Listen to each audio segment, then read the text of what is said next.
Hi, I'm Dr. Jack Sherritt. I'm the clinic director here at Sherritt Chiropractic. Thank you for joining us today. I want to talk to you about TMJ syndrome, also known as temporal mandibular joint syndrome. It's named for that reason because of the anatomy involved in the problem. Specifically, the mandible or the jawbone articulates with the temporal bone in our skull. This joint is used in mastication or eating. It's also used in speaking, and in my case for singing at least twice a week. The TMJ the temporal mandibular joint really isn't a true joint. It's actually a sling. Our jaw is held to our skull by 5 muscles of mastication. Some on the outside of our jaw and some on the inside of our mouth. There's a small ligament connecting the mandible to the temporal joint, but largely, if you were to sever these muscles, our lower jaw would literally fall off of our face.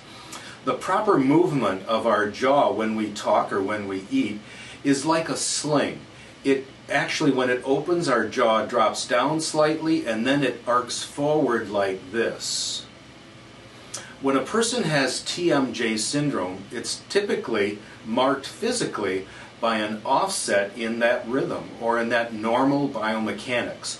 So instead of their jaw dropping down and arcing forward, it does this. One side will be premature relative to the other. So there'll be an unevenness. And even the patient can tell, my jaw's not opening and closing evenly. Well, what are some of the symptoms associated with TMJ? Classic is headache.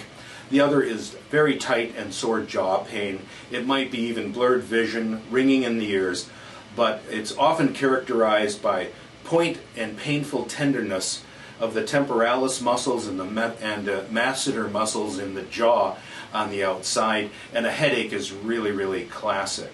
Well, how do we deal with this common problem? And it is common because more and more in our busy, chaotic, upside-down world that we live in, more and more people are clenching and they don't even realize it.